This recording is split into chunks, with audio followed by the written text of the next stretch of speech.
Good morning, good morning. It is Wednesday, December the 17th. It is 8:25 a.m. and I am excited to be here today. I'm excited because I am beginning a new series. As I like trying to think, should I call it a new series? It actually is a new series. It is old in that, well, something old, something new. So it is going back to that wedding where you have something old and something new, right? So the something old is that we're back in Leviticus chapter 26, and we've been in Leviticus chapter 26 before when we were looking at the 5 waves of discipline.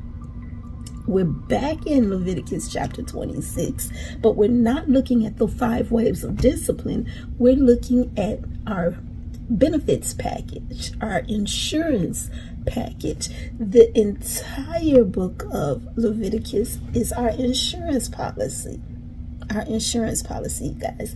And so we'll be covering, with this particular series, we'll be covering verses 1 through 13.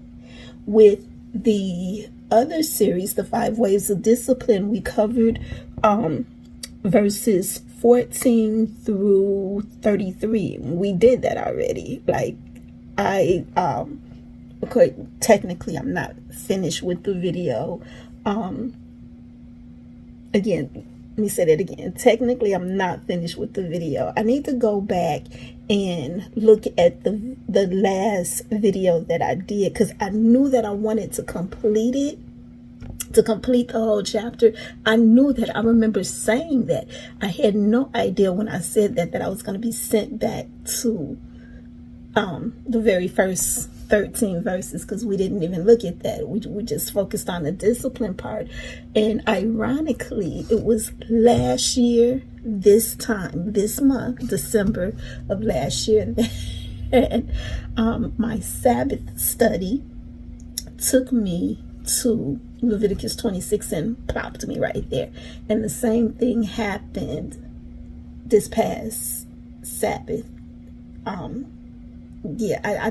I just knew there was no way, after looking at and going over the lesson for, or that particular part of the lesson, there was no way that I was not going to give it the same attention, the blessings, as I gave to the discipline. And the ironic thing about it is that in that study this past Sabbath, I felt like I did a 360.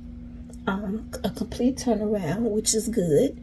I also felt like I got my breakthrough, which is good, and my instructions, and I'm ready to do this thing. I'm ready to be obedient. I'm ready to walk in the ways of the Lord. I know it's not going to be easy. I know that I will fall. God's word says the righteous fall 7 times, but they get back up. That part. I also know that I have amazing help. I have the help of the Holy Spirit, whose job is to guide me in all truth. And I have the help of God's abounding grace. Where sin abounds, grace abounds even more. So I got help. So I have help, and I'm looking forward to, as we're going to learn in this lesson, walking it out, keeping it, and performing it. So let's get to this, because we're going to, although I shared a lot of this with the Sabbath study that I actually shared late. I shared yesterday as opposed to Monday and Sunday, which Sunday I normally do the share, but we had guests, out of town guests, and we had a lot that was going on. Let's stick to this, because I totally get off purpose for why I'm here. I got a huge testimony from this past weekend. Like I said in the other video that I shared for the Sabbath study based on this, which was the actual start of this series. So I'm going to attach that Sabbath study to this series. I had a really good excuse for not getting these videos done as I usually do. and really huge testimony behind it. Anyway, let's get to this. The insurance policy.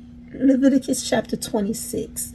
The benefits actually start with verse number 4. But even though I shared and went over the opening part of it, which was our requirements, even though I went over that in the video that I did yesterday, I want to officially go over it now.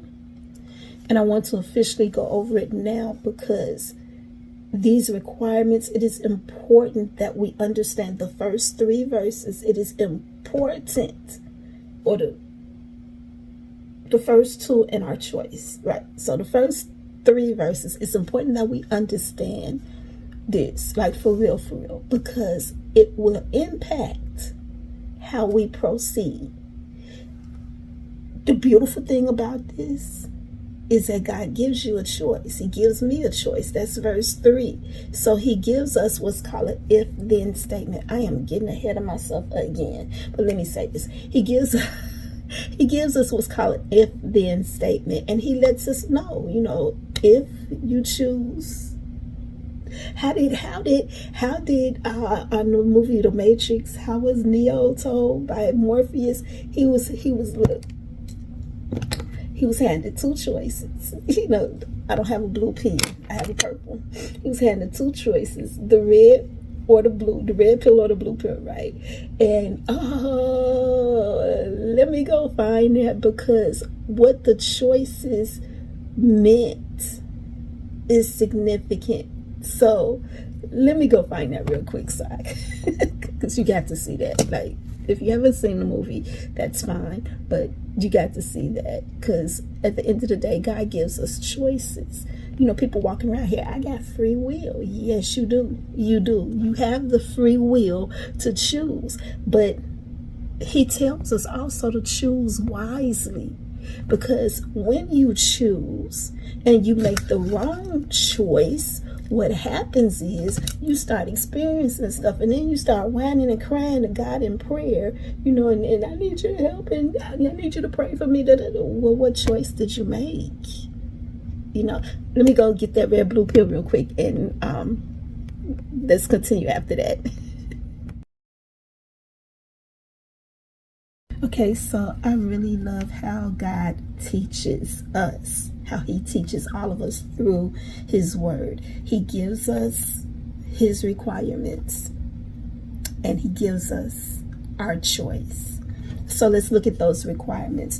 I'm going to read verse 1 and 2 first of Leviticus chapter 26, and then I feel like what I will be sharing today is different from what I shared. It's kind of the same, but there's some differences in it. So let's get to it. Leviticus chapter 26 verse 1 says, "You shall not make idols for yourselves, neither a carved image nor a sacred pillar shall you rear up for yourselves. Nor shall you set up an engraved stone in your land to bow down to it, for I am the Lord your God."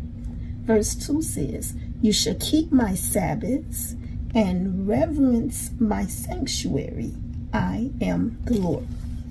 So we're going to look at those first 2 verses first. Requirement number 1, to make no idols for yourself. Now, in the video that I shared the other day, I kind of focused on the images itself, the trophies, the awards, the sacred pillars. But one of the things that I looked at and considered today is that includes not idolizing a person. He says, make no idols for yourself. So you don't want to idolize anybody. You don't want to put people on pedestals, because when you do and then they fall off those pedestals, you're left feeling some type of way. But didn't nobody tell you to put the person on a pedestal to begin with? You got to understand, we're all sinful humans. We were all born in iniquity, or shaped in iniquity, inherited from King Jesus. So We're going to make mistakes. Therefore, you don't want to put a person on a pedestal, because when you're putting a person on a pedestal, you're elevating them above you. You're elevating them so as to say they can do no wrong. And then when they do make a mistake, you're feeling some type of way. And that's not fair. It's not fair to you. But it's also not fair to the person either. So again, God tells us to make no idols for ourselves. That's not idolizing a person, not putting them on pedestals. But as we mentioned yesterday, also it also continued, it says neither carved images. Let's go back and look at that. It says neither a carved image nor a sacred pillar. So that's something separate from the idol itself. And so now the carved image, the sacred pillars, like I said, we looked at that yesterday. We talked about the EGOTs, which is your Emmys, your Grammys, your Oscars, your Tonys. One of the things I noted yesterday is that the religious community, they have the Stellar Awards. They have the Dove Awards. And it's still the same. God did not say, the world could do it, but he said, don't do it, period. And the religious community is the community who claims to serve God. And so he's saying, don't do this. Exodus chapter 20 goes further to describe the images, the carvings, as being nothing from heaven above, which be your birds, your wings, stars. It says nothing from the earth, which is your animals, your trees, whatever, and nothing from the waters beneath the earth. That includes the water, the fishes, the animals, and I mentioned those again because of the fact that when you take a look at a lot of the trophies, what is the carved image on the trophy? Look, there is even one trophy. I can't remember exactly which one it is. I'm thinking that it is the I can't remember which one it is. I think the Oscars. I think it's the Grammys. I think the Grammy is the one that has the shape of the world, and then it's enwrapped with like a film strip. But God was clear. Again, he was clear. Nothing in heaven, on earth, or under the earth. The engraved stone, because that was also what he said in verse 1. It says, nor shall you set up an engraved stone in your land to bow down to it. And as I considered that yesterday, looking at that, I thought about the Hollywood Walk of Fame, which is gigantic stars. Again, it's a star. It's engraved on with the person's name. It is put on the ground for people to walk over. But not only that, when they get their names and stuff engraved in, when they get these Hollywood stars, so to say, there has been pictures of people kissing it. They're usually lying down, or lying close to it, so listen, bow down. God said to not do that. He says, nor an engraved image in your land to bow down to it, as Hollywood Walk of Fame. So I found myself sitting there and looking at this, and let me share this with you. There has been a lot of exposures lately in the entertainment field, just straight across the board, from the music industry to the television industry. And so, considering all these exposures, I found myself asking a question. The question that I asked was this: is Hollywood predominantly Jewish? Now, the answer that I was given was disturbing. And I want to share with you why this answer was disturbing for me. It was disturbing because it revealed that this industry was founded by the very ones who should have known that the things that is being done today would anger the God of Israel, the God of Abraham, Isaac, and Jacob, the God of the Bible.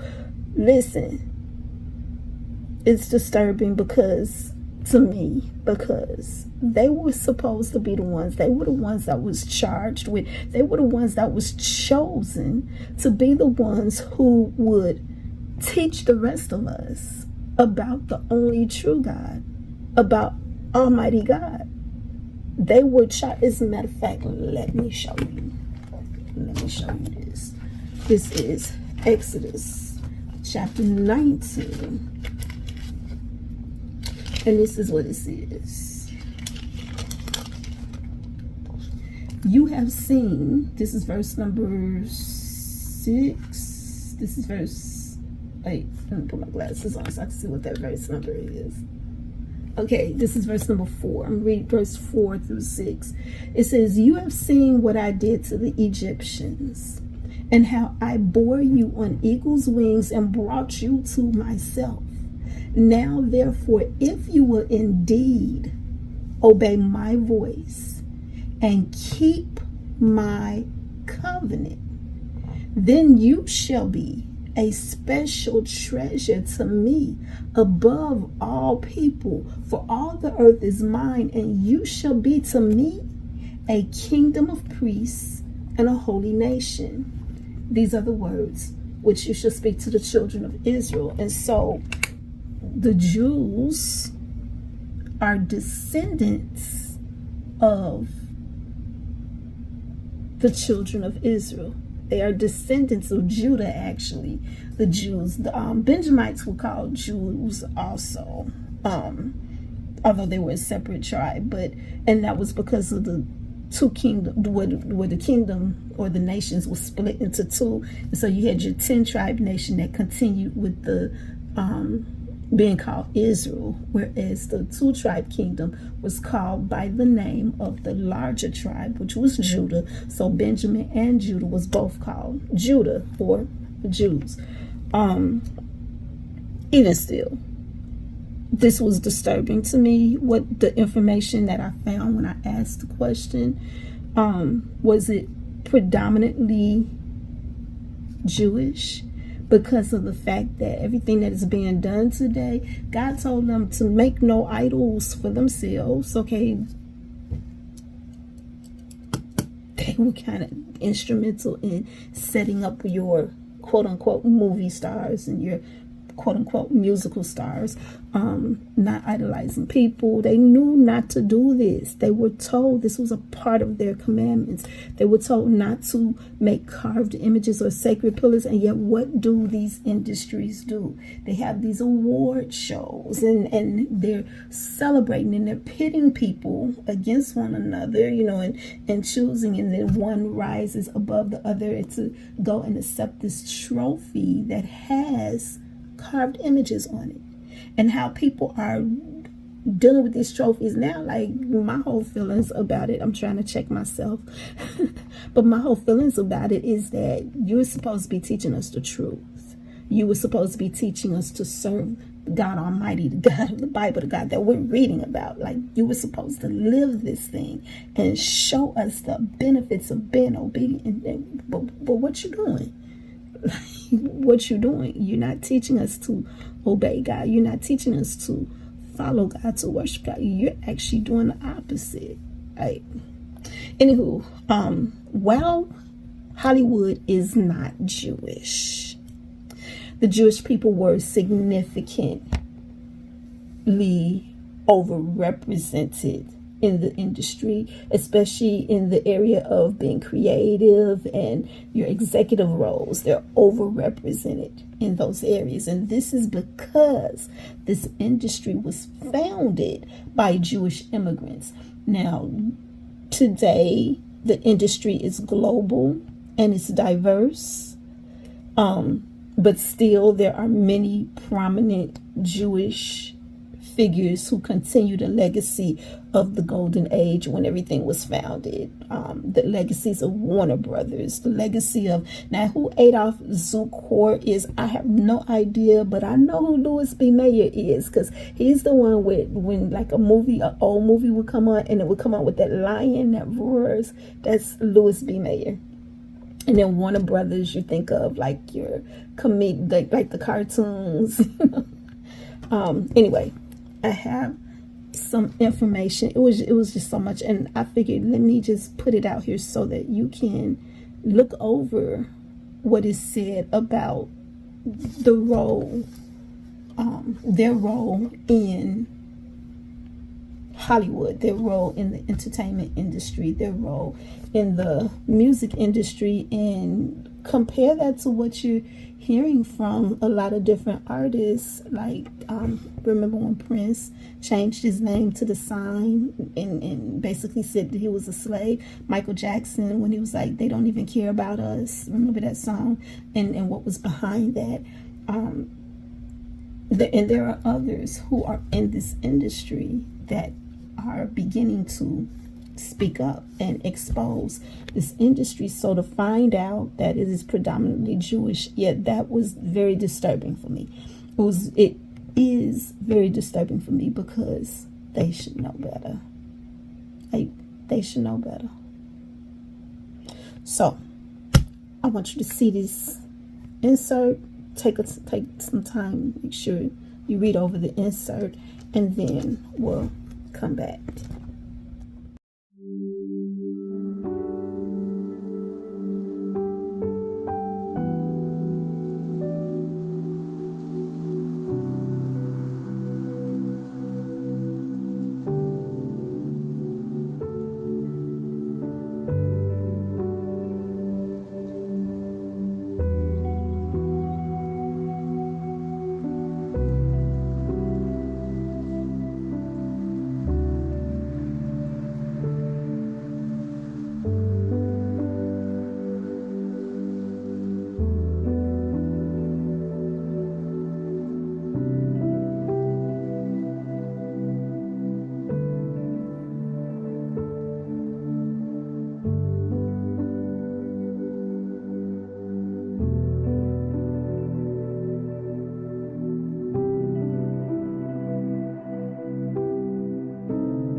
All right, so regarding our responsibilities, continuing where we left off, verse 2 tells us to, number 1, keep the Sabbath, and number 2, to reverence his sanctuary.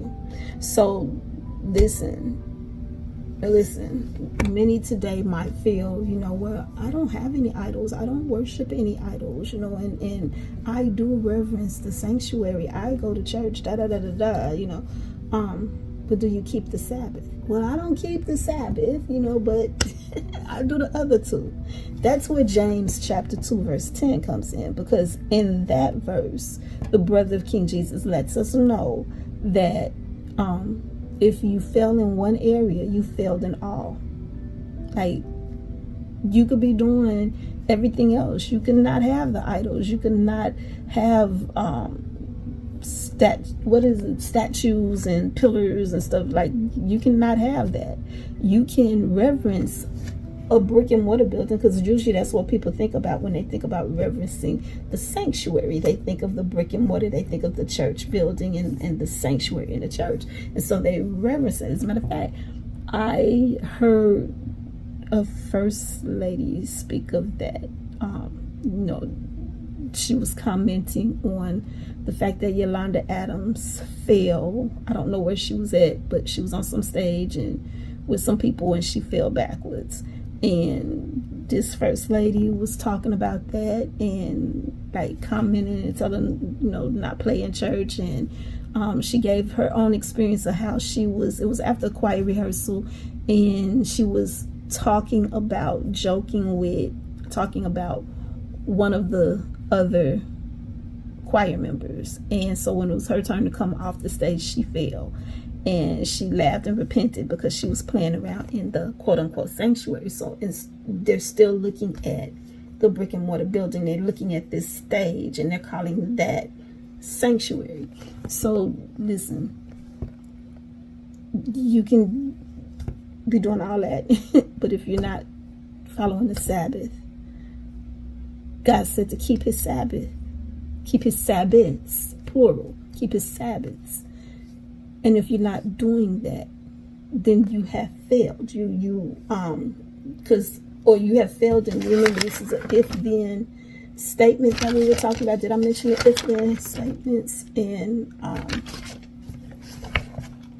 oh, I didn't mention it again. So anyway, got ahead of myself again. I apologize. This was a requirement. And if we don't meet all of those requirements, you know, if like James said, if you broken one, you've broken it all. Excuse me, you've broken it all. So I'm not going to stick on the Sabbath thing. I'm just going to move ahead, and we're going to talk about reverencing the sanctuary. And so what I did was I looked up the word reverence. It is a feeling or attitude of deep respect, love, and awe. A manifestation of this is seen in a bow, a curtsy, or a similar gesture of respect and obeisance. And that kind of made me think of Queen Elizabeth when she was alive over there in England, and how, you know, different ones who would come to see her, or however, they would always curtsy and bow. You know, the men would bow, the women would curtsy before her as a sign of respect. And then I thought to myself, you know, you can't bow to a building. That was my literal first thought. You can't bow to a building, a brick and mortar building. And so for me, that was a clue that God was not talking about when he said to reverence the sanctuary. He was not talking about a brick and mortar building. But no sooner than I said that, I thought of the Jews, right? And how over in Jerusalem, there is what's called a Western Wall. And they are like videos, pictures will be shown of them at this wall praying or bowing at this wall. We've even had some American presidents go over there, not just Trump, but I know Obama went over there and, you know, went to this wall and did his little prayer, whatever. But here's the thing. My question as I thought about that is, when Americans go over there and visit and they go to this Western Wall, do they really understand the significance of this Western Wall for the Jews? You know, or do they think, you know, it's just a wall? So imagine an American going and they're praying at this wall. But they don't know the significance of it. So that wall has become an idol for them. But for the Jews, it is not an idol. They're not bowing to the wall. Just so that you know, they pray there because for them it serves as the closest accessible point to the temples, which has been destroyed, the former temples, Holy of Holies. And so what I did was I drew this, and I'm going to show you. Use this black ink. So this is west. Oh, let me do it here so you can see. This is west. This is east. This is a rude drawing of the temple. A rude drawing of the temple. And so here would have been the most holy. This part here would have been the curtain that separated the holy from the holy. Down here on the east, this is the gate. Oh, I got it circled in here. This will be the gate that is sealed shut. And this will be the gate. It's called the Beautiful Gate. And this is a gate that will not open, according to everybody, until King Jesus comes back. And it will only open for him. This here, this is the gate that King Jesus rode into Jerusalem in on a donkey. So, and back here, there is no, it was just a wall. There was never a door here. So you had, this will be the entrance. And so when you first enter in, you have this courtyard here. Now, to give us an imagination, think of your houses. Think of your house. And think of this being a street. And you get out your car, and you, first thing you're going to do is walk up the sideway, right? Walk up the sidewalk. And it's going to be your courtyard or your grass area. Or if you don't have grass, you know, the front door, the porch that leads to the front door, that's this courtyard.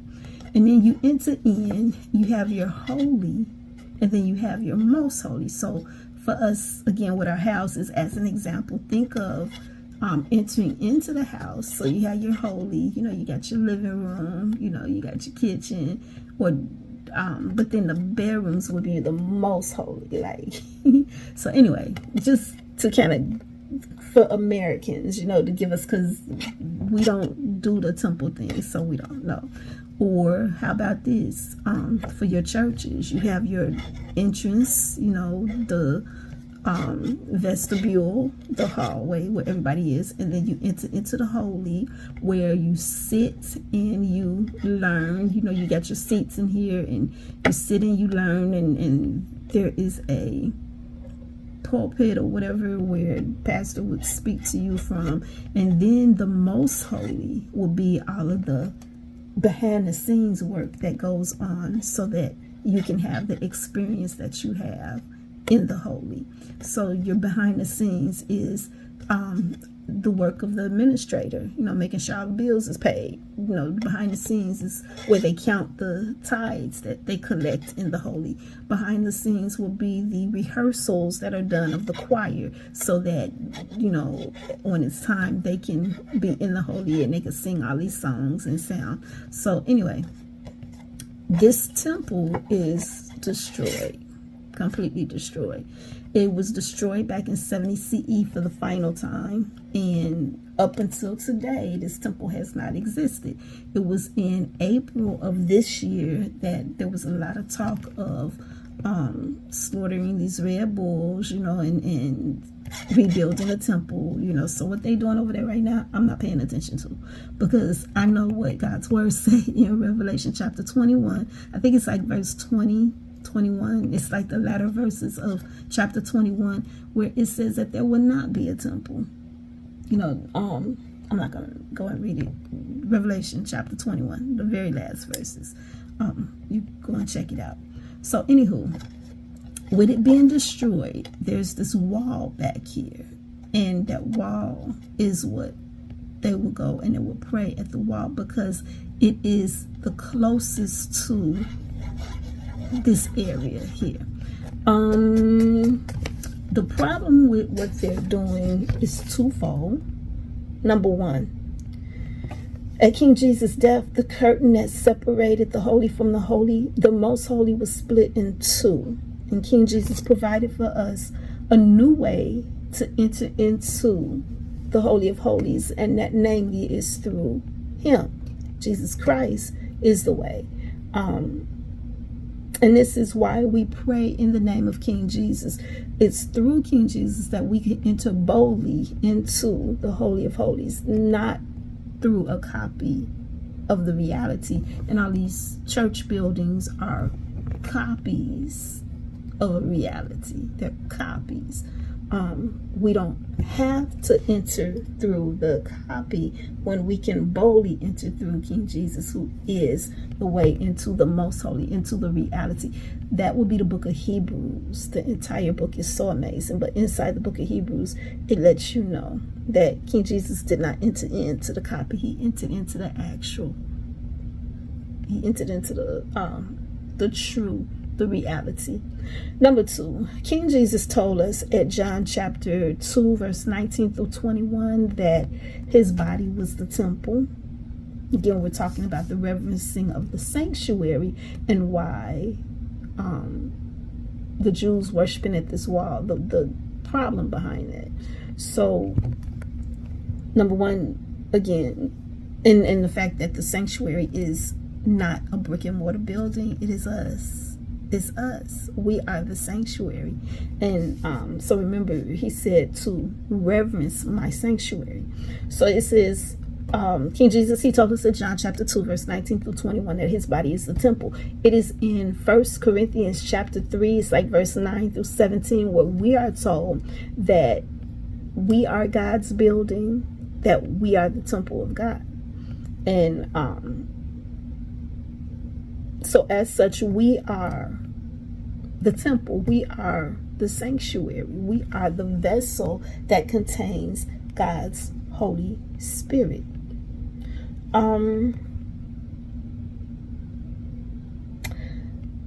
Therefore,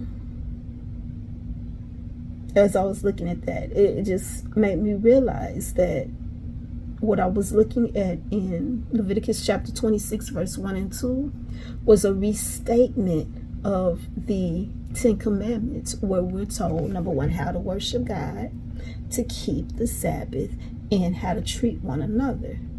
But again, what's my proof that the sanctuary is not your temples, your buildings, your places of worship? Let me show you.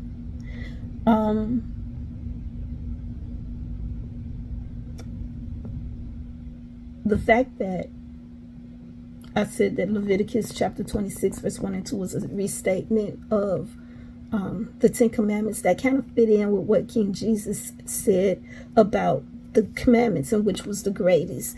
At Matthew chapter 22 verse 37 through 40, he was telling them the greatest of the commandments was that they loved the Lord our God with their whole heart, soul, and mind, and that the second greatest command was that they love their neighbors, right, as themselves. But notice that King Jesus did not say anything to them about the Sabbath, and the reason that he didn't was because they were already keeping the Sabbath, so he didn't have to remind them to keep the Sabbath, because they were ritually doing it.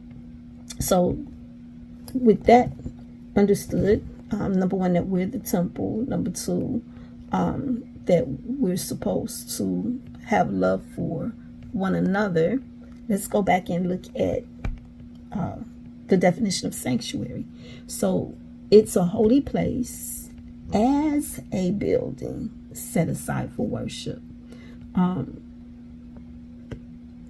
for the Christian, that would be the church. For the Jews, that would be the ancient temple in Jerusalem. Now, it's a holy place. It didn't say it was the building. It says as a building. Now, again, 1 Corinthians, right? Chapter 3, verse 9. We are God's building, but we need confirmation. We need proof. So, looking at that reverence, too, many times when we look at the word reverence, we think, holy. Well, what was missed by the Israelites and what is missed today is that God told his people exactly what he was talking about. He told them, when he told them that we were to be holy because he was holy. He didn't say the building was to be holy. He said us. We were to be holy because he was holy. So I want to share these verses here. Proof that when God said reverence my sanctuary, he was not talking about a brick and mortar building. So the first verse is Leviticus chapter 11, verse number 44. Leviticus 11, 44 says, "For I am the Lord your God. You shall therefore consecrate yourselves," meaning set yourself apart. Who? You. Not a thing, but you. It says, "You shall therefore consecrate yourselves, and you shall be holy, for I am holy."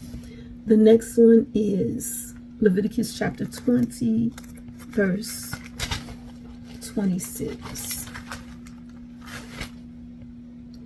It says, "And you shall be holy to me, for I am the Lord." And you shall be holy to me, for I, the Lord, am holy, and have separated you from the peoples, that you should be mine. So when he said he separated them, that's consecrating. It means to separate oneself. So again, who did he say was to be holy? You. He said you, the individual. The next one is Deuteronomy chapter 7, verse 6. Actually, I'm going to read verse 6 through 11. It says, "For you are a holy people to the Lord your God. The Lord your God has chosen you to be a people for himself, a special treasure above all peoples on the face of the earth." Verse 7. "The Lord did not set his love on you nor choose you because you were more in number than any other people, for you were the least of all peoples." Verse 8. "But because the Lord loves you, and because he would keep the oath which he swore to your fathers, the Lord has brought you out with a mighty hand and redeemed you from the house of bondage, from the hand of Pharaoh the king." Verse 9. "Therefore know that the Lord your God, he is God, the faithful God, who keeps covenant and mercy for 1,000 generations with those who love him and keep his commandments. Verse 10. And he repays those who hate him to their face to destroy them. He will not be slack with him who hates him. He will repay him to his face. Verse 11. Therefore you shall keep the commandment, the statutes, and the judgments which I command you today to observe them. So God never told his people to worship a building or reverence a building. When it said reverence my sanctuary, he was telling us how to treat one another because of the fact that we are the building of God. We are the sanctuary of God. And so when I reverence you, I am to show respect to you. I'm to show honor to you. I am to love you. And vice versa, you would do that for me. Why? Because just like I am the building of God, the temple of God, so are you. You're the temple of God. And that is something that is not happening today because we don't tend to look at one another with that reverence. Instead, we're looking at one another with jealousy. We're looking at one another with contention. We're looking at one another with envy. There's a lot of gossip that is going around, a lot of slander. There's hatred and anger. There's all these things that is going around, and that too is a breaking of this commandment. And so I share that part because of this. When we break those commandments, we don't realize that that puts us under the curse. The 5 waves of discipline that I talked about earlier, the playlist that was already done, those behaviors, number 1, not following the Sabbath already puts us there. Number 2, worshiping idols, when you idolize a person, when you get these various awards and idols, God said not to do that. He said don't do that. And in our doing that, or as Romans, now I want to share this in Romans, because we might not have idols or statutes, trophies. We might not have those things in our home, but this is what Romans chapter 1 say. Let me find it. Let me find it because we could be participating with those who have these things. So I'm going to read verse number 28 and then verse number 32.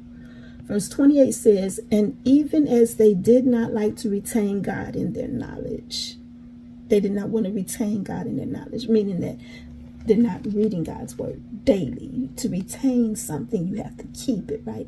And so, and he told us to read in his word day and night, right? In the book of Joshua, but because many don't like to do that, it says, even as they did not like to retain God in their knowledge, God gave them over to a debased mind to do those things which are not fitting. And then it lists 7 things, but we're going to skip past all of that and go directly to verse 32, which says, who, knowing the righteous judgment of God, that those who practice such things, I probably need to go back and read those. So it says, he gave them over to the debased mind, doing things which are not fitting. Number 1, being filled with all unrighteousness, sexual immorality, wickedness, covetousness, maliciousness, full of envy, murder, strife, deceit, evil-mindedness. They are whisperers, backbiters, haters of God, violent, proud, boasters, inventors of evil things, disobedient to parents, undiscerning, untrustworthy, unloving, unforgiving, unmerciful, who, knowing the righteous judgment of God, that those who practice such things are deserving of death, not only do the same, but also approve of those who practice them. So you might not have this stuff in your homes, but are you supporting or in support of those who do? And how would that happen? How would you be in support of those who do have these idols? Well, number one, like we were mentioning about the EGOTs, right? The Emmys. Are you watching the Emmy Awards, the Grammy Awards? I don't know if they show the Oscars or Tonys on TV, those award shows, but are you watching these award shows, the People's Choice Awards and the various award shows? Are you watching these things on TV? And as they're showing like who's in competition for this particular trophy, this particular recognition, are you in your heart choosing like, well, I hope this one wins, or I think this one should win, or that one? That is verse 32. Who, knowing the righteous judgment of God, that those who practice such things are deserving of death, not only do the same, but also approve of those who practice them. See, we didn't know. We didn't realize. That's why when I found out about the Jews and what I found out about them, that's why it was so disturbing to me. So, with that being said, let's move on to verse 3 with these if-then statements. So, hold on 1 second. All right, Leviticus chapter 26 verse 3 says, if you walk in my statutes and keep my commandments and perform them. I'm going to stop right there. And then it speaks of verse 4. Well, let me go ahead and read verse 4. It says then. I'm going to stop right there. Because we're going to look at verse 4 in the next video. I want to focus on verse 3, where it says, if we walk in God's statutes, keep his commandments, and perform them. So this is a if-then statement. These if-then statements are conditional statements. It forms the basis of logic, math, and programming. It describes what would happen if a certain condition is met. This is where your choices come in, your free will choice come in. The hypothesis is the if statement. The hypothesis has to be true for the conclusion to follow. So in Leviticus chapter 26, we're given, remember that red and blue pill that we were talking about? We're given two conclusions. The first conclusion, the red pill, the first conclusion is the blessings. The second conclusion is the curses. And the if statement, the hypothesis is that you are obedient. He says in verse 3, if you walk in my statutes, if you do walk in my statutes, and you keep my Sabbaths, or commandments, it says here commandments, keep my commandments and perform them. What was the statutes? What was the commandments? That was what we just looked at in verses 1 and 2.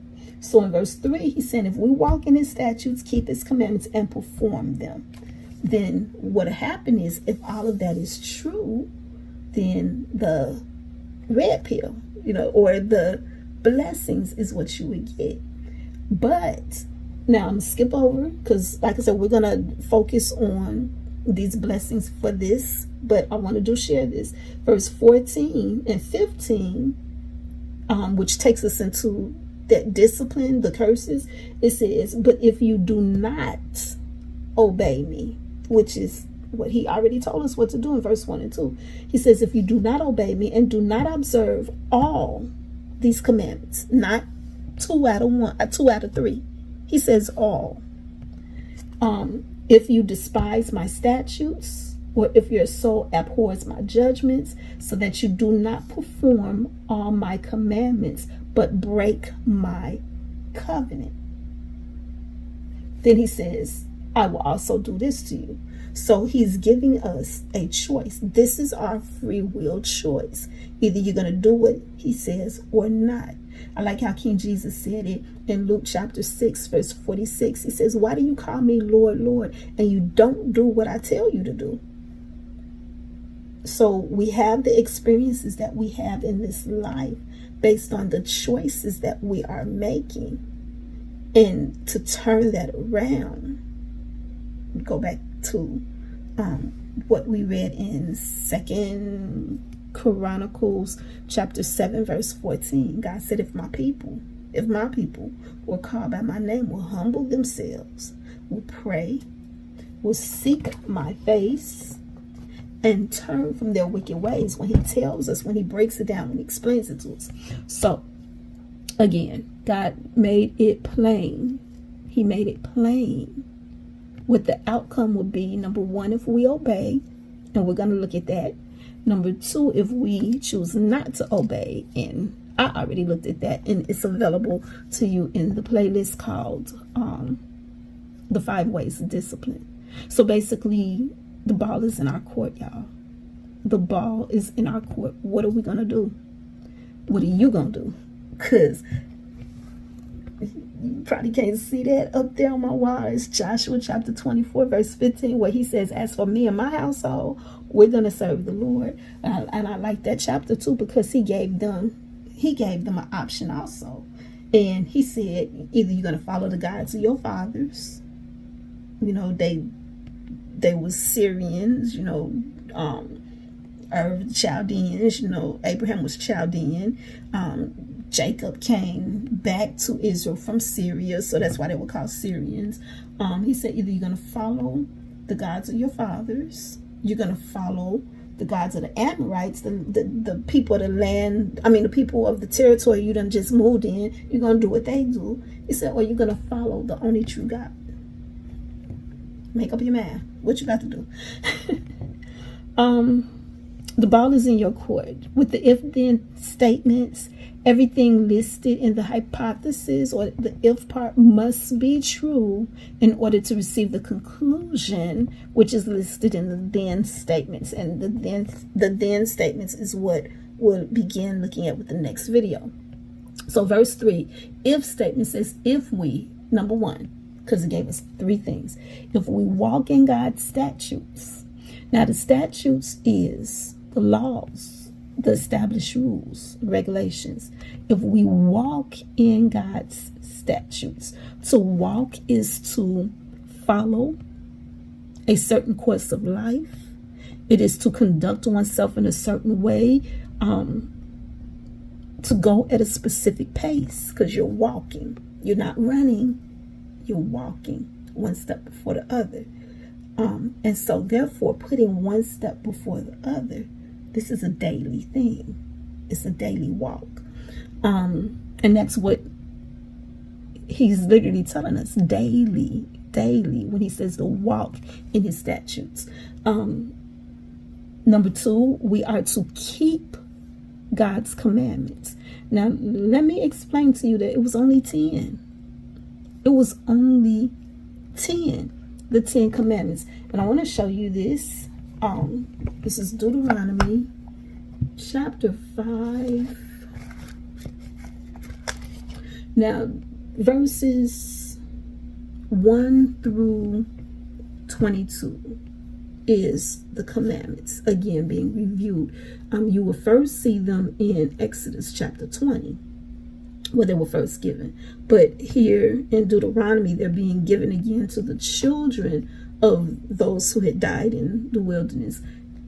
And they're being given to them as they prepare to go into the promised land. I'm only going to read verse number 1, and then I'm going to read verse number 22. And I'm going to paraphrase the commandments instead of like going over all of them, going over the details. I'm just going to tell you what they are, the in between. So verse 1 says, "Hear, O Israel." Well, Moses called out Israel and said to them, "Hear, O Israel, the statutes and judgments which I speak in your hearing today, that you may learn them and be careful to observe them." So he said, hear, so that you can learn and be careful to observe. That's the same as walk, keep, and perform. And it's the same because when you hear and learn, you can then walk in the one step at a time. when you are careful with something, you are trying to keep it. That's why you are careful with it, because you don't want to mess it up. So you're practicing keeping it. When you observe, you do, you perform, because you observe. So you it's the do or perform. So the covenant that was made is this. God said that they would have no other gods before him. They were not to make a carved image of anything. And we talked about that with number 1, where he said, first of all, number 1 and number 2, because to have no other gods before him, that's no idols. Because you're no idols. To not make for themselves a carved image of anything. We talked about that in heaven, on earth, or under the earth. And it goes in more detail. Not to take his name in vain. Not taking him for granted. Not take his name in vain. Number 4 was to observe the Sabbath. And he gave detail on how. Number 5. Honor your father and mother. Now let me say this. The first 3 deals with our relationship with God. The next one deals with our keeping the Sabbath. That is covenant. Keeping that Sabbath. The rest of them, 6 through 10, dealt with, or 5 through 10, so the next 6 dealt with our relationship with one another. So again, number 5, honor your father and your mother. Number 6, do not murder. Number 7, don't commit adultery. That's sleeping with somebody that you're not married to. Number 8, don't steal. It's taking something that don't belong to you. Number 9, not to bear false witness, which is lying. Number 10, not to covet, which is desiring something, because it bursts all those other things. So not to covet. So here's verse 22. It says, these words the Lord spoke to all of your assembly in the mountains from the midst of the fire, the cloud, and the thick darkness with a loud voice. It says, and he added no more. So it's those 10. Those 10. Or like King Jesus said in Matthew chapter 22, number 1, to love the Lord your God with your whole heart, soul, and mind. Number 2, love your neighbor as yourself. All the law hang on those 2. And then you got the keeping of the Sabbath. So, it was keeping the Sabbath. It was only 10. Keeping is defined as to observe, to maintain, to go on maintaining, which is to keep that pace. So where walking is a daily, keep the same pace. He says, keep it up. Keep what you're doing. Keep doing it. Keep that pace. To take care of, protect, guard. These are definitions of keep. To have or hold, to not let go, to continue, to go on persevering, to persist. And basically where to walk is a daily walk. He says in keeping, he's telling us that regardless of what is going on around you, you keep that pace. You keep going. You maintain, regardless of what anybody else do. Don't let nobody push you off your square. Keep going. There have been people who have made statements like, don't make the old me come out. No, you don't let the old you come out. Nobody else should be able to make the old you come out, because you're supposed to keep. And if somebody else can control that old you coming out, you're not keeping, therefore. So it's to, regardless of what's going on around you, you don't let nothing that's going on around you change your mood, change your attitude, cause you to do or become something other than who you're supposed to be, who God has called you to be. As an example of that, I envisioned, I had a picture of, or was given a visual of the King's Guards over in England. There's this group called the King's Guards, or they're on horses. They're actually called the Household Cavalry Mounted Regiment. And one of the things that they're known for, even the ones guards that stand, one of the things that they are known for is that they don't break. They don't like, you could be in their face, you could do, and they just stand. They would not move until it's time for them to move. And I thought about that. They don't break that stance, their ceremonial stance. Though for the ones on horses, the horses might do it. So there are warnings all around for the people, because like people normally like to go and see them, because of like just how they are. But there are warnings all around. Don't touch the horses. Don't get too close to the horses, because the horses will bite. They might do that. So I got some pictures to show you of that, and to show you that in spite of the challenges that will arise in our daily interactions with the rest of this world, in spite of how people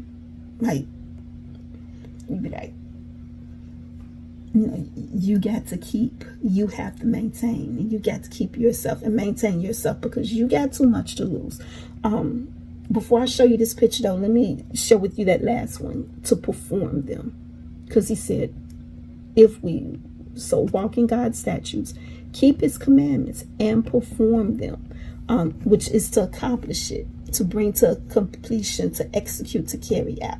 So day by day, because this is a daily thing, and if we accomplish what we set out to do in that day, then there are blessings. And again, it's the behavior to do. So let's go see this picture real quick, and then we're going to close out.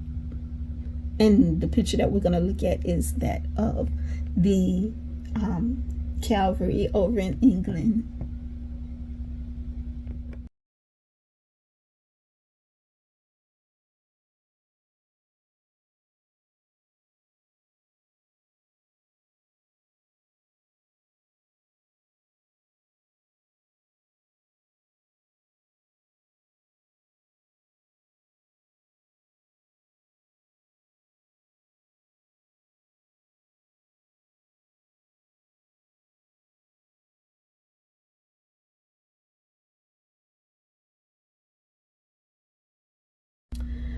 All right, so by now you've seen those pictures, and look, it was one of the things I noted in looking at the pictures is they had rules. They literally had on the wall, not to touch these animals, not to come too close. Why? Because they bite. So there are simple instructions that was given, and you saw in the pictures that I shared that there were some who chose to disobey. There was some who chose to come up close to those animals, and they experienced what they experienced because of it. They might have got bit or kicked or however, because of their disobedience. And so let's see what I have in my notes. It's just about the different ones and what they went through. So the rules to serve is put in place to serve and protect the people, y'all. The rules, like even in our government, there are rules. There are rules for driving. There are rules for, give you an example. So my son drives trucks, and he was on the road. He was actually, they had finished doing a delivery in Illinois, and they were on the road, on the expressway to head out. And apparently there was a really, really, really, really bad accident, where those who were in that accident actually died. So really bad accident.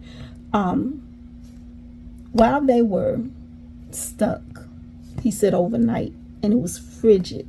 While they were stuck, there was one truck that came up behind, and when he saw all that, he tried to dodge it by crossing the median so that he could get on the other side of the road and go back. Well, what happened was he ended up getting stuck, because that median that he tried to cross over is nothing but grass. And with snow and, the melting of the water from snow, that grass, that becomes a muddy area. So that truck gets stuck. The end result of that was, number one, he got arrested. The trucker, he got arrested. Number one, his truck got stuck. Number two, he got arrested. And what they said my son and the driver who was with him, training him, what they said is that every ticket that can be given is going to be given to this guy. Basically, he's losing his job. And the reason why is because those big 18-wheelers, they're not supposed to do that. They're not supposed to, like, cross over. Like, everybody was stuck on that road. So there are rules that are set in place to protect us, rules to protect the animals, and disobedience to these rules, even rules here. There's a lot of rules. Like, people talk about the rules that the Israelites had. It was over, I can't remember how many. It was a lot of them. I think 600 something. I got them over there. I got the list of them, and I can't remember the number offhand, but it was a lot of rules that they were given. The rules that they were initially given, which is why a lot of people don't like to read the first 5 books of the Bible, and they would say that didn't apply to us. Those rules that they were given governed them for their life in the wilderness. After they had came out of Egypt, they needed some type of governance. And so God was teaching them so that he could keep them and preserve them. And every time they disobeyed those rules, there was consequences for it. And for some, that consequence resulted in death. When the children now, because those who were breaking those rules back to back to back could not go into the promised land, but their children could. So for those children, they got another set of rules. Why? Because their life was getting ready to change. They would no longer be living in tents. So there were things that they did before that they wouldn't have to do. So there were new rules that were given, additional rules. But at the end of the day, the first 10 was the same. The 10 commandments was the same. And if they worshiped the Lord, honored the Lord, loved the Lord with their whole heart, soul, and mind, like God told them to, if they kept the Sabbath, and if they loved their neighbor as they self, everything else would have been easy, just totally easy, because those were the main two: how we treat one another and how we worship God and keep the Sabbath, which was a gift of rest, to rest so that you could refresh. So today, like when people are talking about how many rules that they had back then, today there are thousands of rules. There are thousands of rules. Every year they add, I think I did a study on that, where every year they add over 300 something rules, over 300, like probably well over. I don't remember the exact number, but they're adding more. And they're adding more as things change, things come up. So again, these rules are put in place to protect us. They're put in place to protect the animals. Disobedience to these rules will bring consequences. It will be one thing if there was no rules. And that's what Romans say. Where there's no rule, where there is no law, there is no sin. So it'll be one thing if it was not any rules. But where the rules are put in place, I can't say it enough, it's for our protection. And disobeying these rules can lead to consequences which have a price that is greater than we want to pay. So I asked a couple of questions, and my questions are, number one, what is a price that you're not willing to pay? I'm going to say that again. What is a price that you are not willing to pay? And what do you have that you do not want to lose? The reason that I asked those two questions is because that will be the reason why you would think first before you act. That will be the reason why we will want to make sure that we act and move in such a way that the consequences are favorable and not one that will cost us more than what we're willing to pay. Now, I mentioned before this playlist that where I studied Leviticus chapter 26 earlier, but that playlist focuses on the 5 waves of discipline, where we learn in detail what those consequences are if you choose not to obey. If you choose not to obey God. there are consequences. And I encourage you to go check out that playlist, because I went in detail over each of those verses. And a lot of what we're experiencing today that we call life, when we say life is lifing, a lot of those things, those experiences, are found in the 5 waves of discipline. They're the curses. But for us, we're going to be looking at the consequences, the benefits, the incentives for being obedient.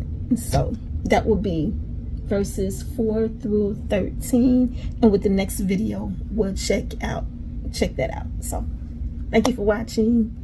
I really appreciate it. Like, share, subscribe, and y'all have a blessed rest of y'all day. Bye for now.